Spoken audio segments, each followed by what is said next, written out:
हमें सौगातें मोदी मिली, हमें सौगातें मोदी में ईद की सवैयां नहीं चाहिए, हमें सौगातें मोदी में शिक्षा दे दीजिए, हमें सौगातें मोदी में रोजगार दे दीजिए, हमें सौगातें मोदी के अंदर मोहब्बत दे दीजिए। ये जो गोलियां छातियों पर लगती है ये मारना बंद करा दीजिए, हमें सौगातें मोदी में ये कानून देने का काम कर लीजिए। उत्तर प्रदेश में 11,400 हेक्टेयर लैंड वक्फ की, 14,000 हेक्टेयर में से 14,500 में से 11,500 हेक्टेयर लैंड को सरकारी घोषित कर दिया गया है। 78% लैंड को सरकारी बता दिया गया है। और सरकारी लैंड कौन सी है? उसमें इमामबाड़ा है, उसमें प्राचीन मस्जिदें हैं, उसमें 500-500 साल के पुराने कब्रिस्तान हैं, उसमें ईदगाहें हैं, गांव-गांव के अंदर बनी हुई मसाजिद हैं। और आप कह रहे हैं कि आपने वक्फ बाय यूजर खत्म करा दिया। वक्फ बोर्ड के अंदर पूरा का पूरा बहुमत गैर मुस्लिम भाइयों का हो जाएगा।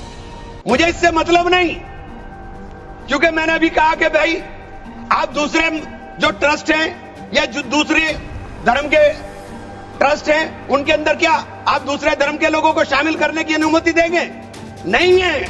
काशी विश्वनाथ ट्रस्ट है उत्तर प्रदेश के अंदर, उसका अध्यक्ष पदेन अध्यक्ष जिलाधिकारी होता है, लेकिन उसमें एक क्लॉज लिखा है कि अगर किसी समय कोई जिलाधिकारी मुसलमान होगा तो उससे नीचे का या उससे ऊपर का अधिकारी उसका पदेन चेयरमैन होगा। आप मुसलमान के ऊपर यह शर्त लागू करते हैं, आप मुसलमान के ऊपर यह शर्त लागू करते हैं कि इसके ऊपर लिमिटेशन एक्ट। इमरान मसूद जी। धन्यवाद अध्यक्ष जी। माननीय सभापति महोदय, बाबा साहेब भीमराव अंबेडकर से लिखे हुए इस संविधान में बाबा साहेब भीमराव अंबेडकर ने हमारे संरक्षण का, देश के अंदर रहने वाले प्रत्येक नागरिक के संरक्षण का वादा किया। बाबा साहेब ने कहा राजनीतिक लोकतंत्र तब तक नहीं टिक सकता जब तक उसके आधार में सामाजिक लोकतंत्र न हो। और सामाजिक लोकतंत्र का अर्थ है एक ऐसी जीवन शैली जो स्वतंत्रता, समानता और बंधुत्व के जीवन के सिद्धांतों के रूप में मान्यता देती है। मान्यवर, वक्फ बिल ला करके जिन्होंने इस वक्फ बिल को ड्राफ्ट किया, मुझे बड़ा ताज्जुब होता है बार बार। वक्फ के बारे में आपको जानकारी, वक्फ है क्या? वक्फ एक फरीजा है हर मुसलमान के लिए, जो जिसकी जो हैसियत है वो अपनी हैसियत के हिसाब से अपनी प्रॉपर्टी को या किसी भी चीज को अल्लाह की राह में वक्फ करता है। और इस वक्फ के जो ड्राफ्ट करने वाले लोग थे, जो उन्होंने बिल ड्राफ्ट किया था, उनमें मैक्सिमम लोग वो थे जिनको वक्फ के बारे में जानकारी नहीं थी। और मैं एक बात बहुत दावे के साथ कहता हूं कि 90% लोग ये नहीं बता पाएंगे मुसलमान के अलावा कि पाकी और नापाकी क्या होती है। तो आप वक्फ को क्या जानेंगे? ये जो बार बार कह रहे हैं कि मुस्लिम में सदस्य, गैर मुस्लिम सदस्य शामिल होने चाहिए, नहीं होने चाहिए, वक्फ को मुसलमान समझता है, जानता है, इसकी जो जरूरत है उसको पहचानता है, इसलिए इस बात को कहा जा रहा है। वरना सारा प्रबंधन जो वक्फ बोर्ड का है वो तो सरकारों के ही हाथ में। लेकिन इसमें जो सबसे बड़ी बात है कि बार बार ये शोर मच रहा है, जेडीयू भी कहती है, टीडीपी भी कहती है और सहयोगी दल भी कहते हैं कि हमने वक्फ बाय यूजर को खत्म कराने का काम कर दिया। माननीय अध्यक्ष जी, मैं इसकी धारा 3R1 को, जिसके अंदर वक्फ बाय यूजर था, उसको हटा दिया गया। और क्या शामिल किया गया, मैं ये पढ़ करके बता रहा हूं। ये बिल है, इसके अंदर लिखा है, परंतु वक्फ संशोधन अधिनियम 2025 के प्रारंभ पर या उसके पूर्व उपयोगकर्ता द्वारा वक्फ के रूप में रजिस्ट्रीकृत संपत्तियों को उपयोगकर्ता द्वारा विद्यमान वक्फ इसके वक्फ संपत्ति के रूप में बना रहेगा, सिवाय, बस आगे आ गया काम, सिवाय संपत्ति पूर्णतः या भागतः विवादाग्रस्त है या कोई सरकारी संपत्ति है। माने सभापति महोदय, 2005-6 में विभिन्न राज्य के बोर्डों द्वारा सच्चर कमेटी के समक्ष यह कहा गया, दिल्ली में 316, राजस्थान में 60, कर्नाटक में 42, मध्य प्रदेश में 53, उत्तर प्रदेश में 60, उड़ीसा में 53 ऐसी प्रॉपर्टी हैं जिनके ऊपर सरकार के कब्जा किया हुआ है। इसके बाद जब ये लागू हो जाएगा तो इसके ऊपर से वक्फ का अधिकार खत्म हो जाएगा।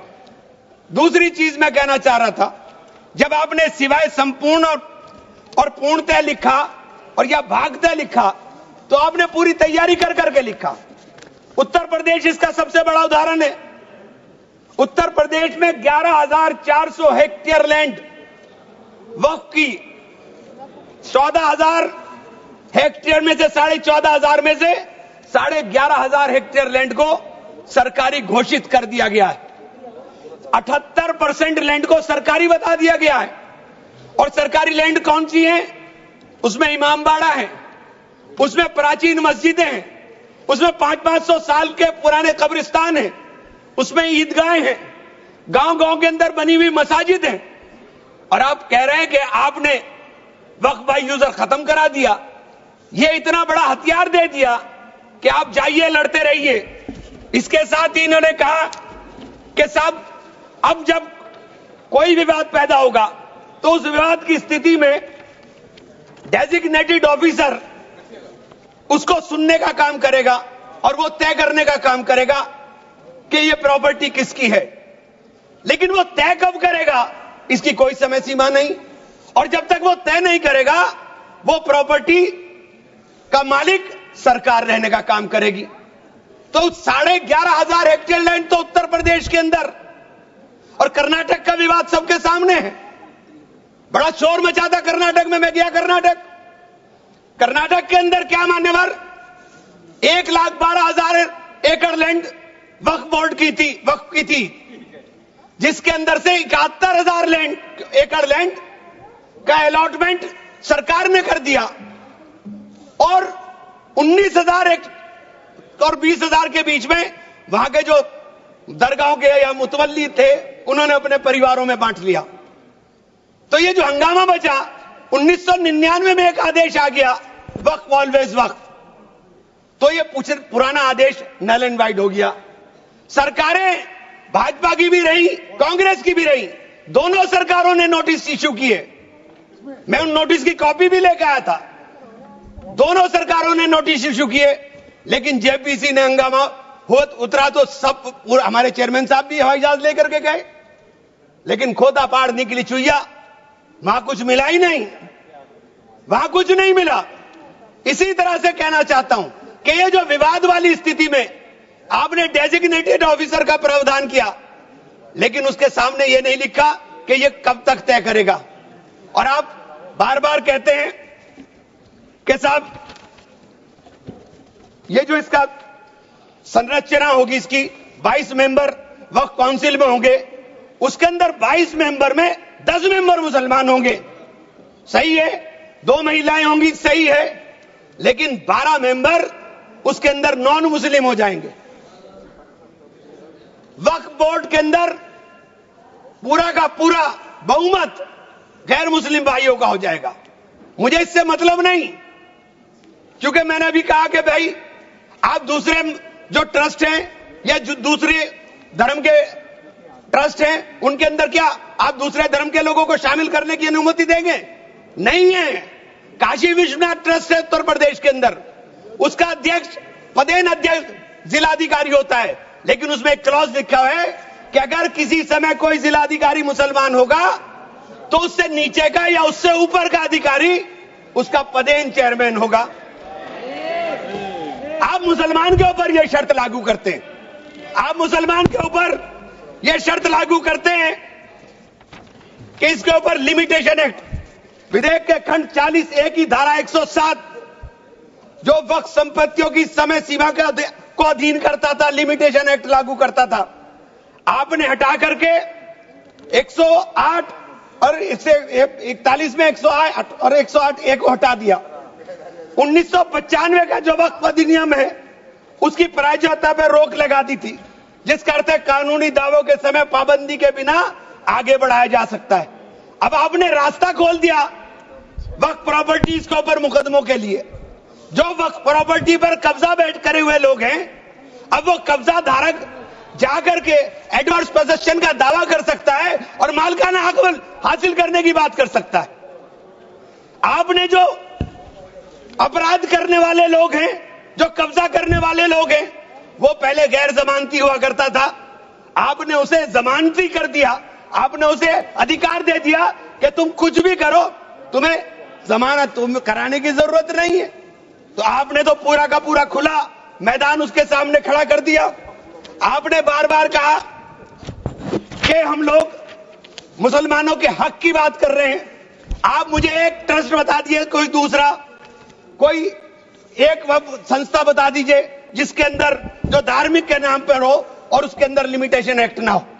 हमारे ऊपर से हटा रहे हैं, हमारे ऊपर से हटा रहे हैं, बाकी सबको छूट मिलेगी।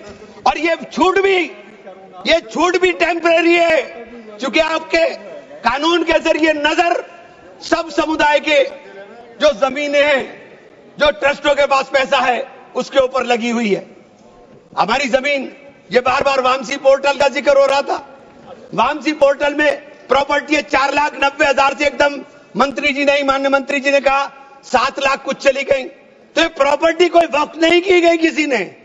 ये जो वामसी पोर्टल के ऊपर दर्ज हुई संपत्ति, कब्रिस्तान के अंदर वसूगा, एक प्रॉपर्टी वसूगा, एक प्रॉपर्टी मस्जिद, एक प्रॉपर्टी में कब्र, एक ही प्रॉपर्टी की 3-3, 4-4 बना दी।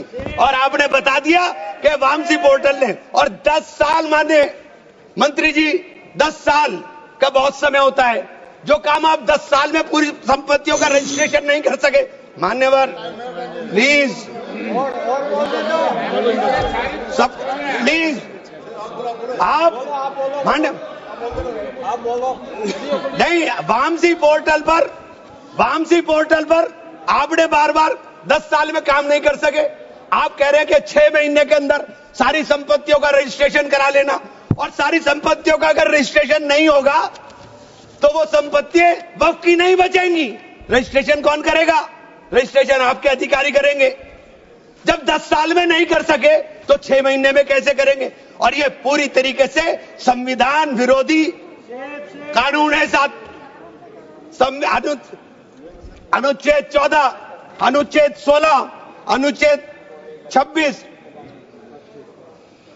और अनुच्छेद 25 का सीधे सीधे ओवरलैपिंग करने का काम करता है। आपसे अनुरोध है कि माननीय 2 मिनट का समय और दे दें। ये बार बार कहते हैं कि प्रैक्टिसिंग मुस्लिम। आप एक बात बता दीजिए, आप प्रैक्टिसिंग मुस्लिम की बात कर रहे हैं, आप किस तरह तय करेंगे कौन प्रैक्टिसिंग मुस्लिम है? ये कौन बताएगा कि आपकी क्या परिभाषा है प्रैक्टिसिंग मुस्लिम की? सारे मुसलमान 5 वक्त नमाज नहीं पढ़ते, सारे मुसलमान रोजा भी नहीं रखते, और उसका पैमाना क्या होगा कि वो मुसलमान है कि नहीं है?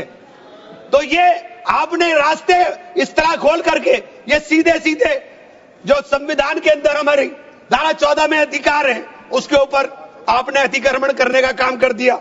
मैं आप लोग एक माननीय चेन्नप्पा रेड्डी के एक कथन को जरूर कहना चाहूंगा।